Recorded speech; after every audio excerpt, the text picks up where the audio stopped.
आणि तुम्ही किती जरी पुस्तकांचा अभ्यास करून शरददादाला समजण्याचा प्रयत्न केला ना, तरी सुद्धा अभ्यास करून सुद्धा न समजणारा विषय म्हणजे माझा शरददादा सोनवणे.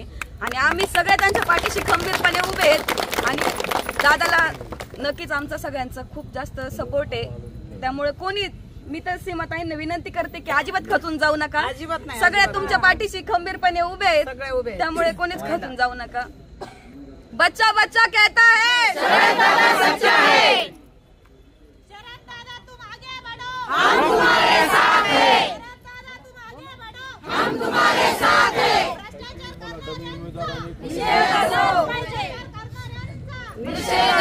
ज्यांना विकास करता येत नाही ना, ते विकास करण्याला मागं खेचतात. तर त्यांनी बांगड्यावरून या ना समोर, आमच्या बांगड्या भरा त्यांनी, त्यांना नाही ना करता येत, मग अशा पद्धतीने का मागे ओढतात ते?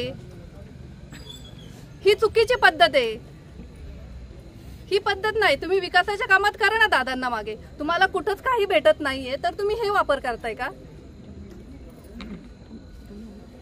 आम्ही सगळ्या जुन्नरच्या महिला, सगळ्या महिला दादाच्या पाठीशी. डमी उमेदवार काय करताय? डमी उमेदवाराचं काहीच झालं नाही, तिथे स्टॉप झाला तर तुम्ही हे केलं आता की काहीही करतात. मागच्याही पंचवार्षिकला हेच झालं, काहीही केलं तरी. त्याच्यामुळे ते डमी उमेदवार उभे करायचे ते तर केलेच, त्याच्यानंतर आता हा व्हिडिओ व्हायरल केला, याच्यातच त्यांची हार झाली. हे आम्ही इथेच मानून घेतले, त्यांची हार इथे, हो त्यांची हार इथेच झाली. अरे बच्चा बच्चा कहता है शरददादा सच्चा है. बच्चा बच्चा कहता है शरददादा सच्चा है. मी एक सर्वसामान्य स्त्री आहे, पण तरी पण मी हे सांगू इच्छिते की ज्यांनी घाणेरडं कृत्य केलेले आहे ना, त्यांनी आमच्या समोर यावं आणि ह्या बांगड्या त्यांनी भराव्या. आमच्या समोर येऊन नाही चपलाने मारलं ना, दोन्ही बंगल्यावर बांगड्या पाठवावे लागतील. चलो बच्चा बच्चा कहता है शरददादा सच्चा है. शरददादा तुम आगे बढ़ो, हम तुम्हारे साथ हैं. शरददादा तुम आगे बढ़ो, हम तुम्हारे साथ हैं. छत्रपति शिवाजी महाराज की जय भवानी, जय शिवाजी. अरे बच्चा बच्चा कहता है शरददादा सच्चा है. छत्रपति शिवाजी महाराज की जय भवानी, जय शिवाजी. आणि जे कोणी हे कृत्य केलं त्यांना सांगा दादांच्या बहिणी दादांच्या पाठीशी आहेत, त्याच्यामुळे तुम्ही काहीही केलं तरी त्याचं काहीही होणार नाही. भक्कम पाठिंबा आणि अजून भक्कम पाठिंबा दादांच्या मागे उभा आहे. आता सगळे दादाच्या पाठीशी आहे, सगळ्यांनी बोला. अजून असे 50 व्हिडिओ जरी व्हायरल केले ना तरी त्याचा परिणाम काहीही होणार नाही.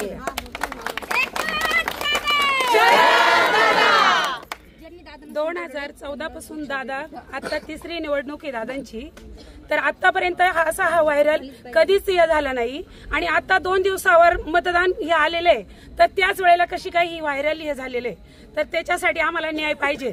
तर आमचा दादा जर तसा असता तर इथून मागेच तुमच्या कानावर आलं असतं की वाईट आहे की चांगलं आहे. आणि दादांना पण करता येतं, दादांना पण करता येतं, पण दादांना संस्कार चांगले आहेत. हो, आम्हाला माहिती आहे, आमचा माणूस जवळचा आहे, त्याच्यामुळे कसं त्यांचं वागणं आहे किंवा कसं काय, आणि त्यांच्यावर चारित्र्य हे शिंतोडतात ना, हे कधी आजपर्यंत सगळ्या दादांचे भाषण ऐका, मागचे पण ऐका, अजूनपर्यंत दादांनी चारित्र्याबद्दल कधीही कोणावर टीका केली नाही, कधीही नाही. गोरगरिबांपर्यंत पोहोचतात, काय काय कायम महिलांचा आदर केला. आणि असं वाटतंय आता ह्या व्हिडिओवरून की दादा जेवढा महिलांचा आदर करतात ना, तेवढा दादांना म्हणजे महिलांना सांगितलं जातं की बाबा तुमचा आदर करतात तर एका बाजूनी तुम्ही दादा असे करतात.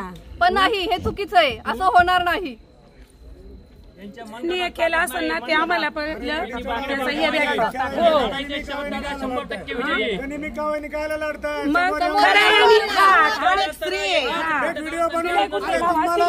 तुमचे लायकी कळवून चुकली, तुम्हाला फेक व्हिडिओ बनवून आमच्या दादाला बदनाम करायचं याच्यातच त्यांचं कळून चुकलंय की हे 100% दादा आज पुढे म्हणून हे यांच्या पायाखालची वाळू सरकली, बाकी काय नाही. पायाखालची वाळू सरकली.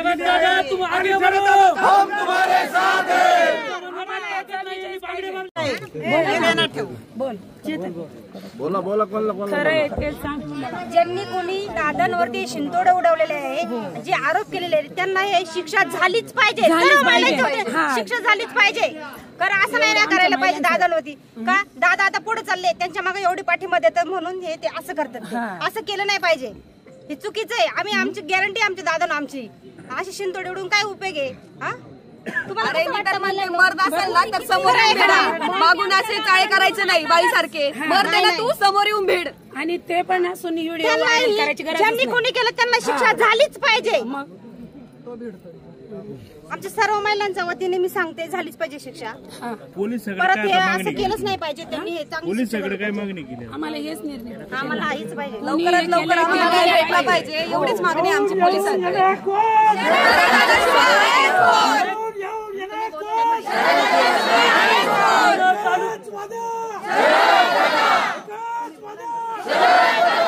जुन्नर तालुक्याला विकास हवाय. जुन्नर तालुक्याच्या विकासाचं नाव काय?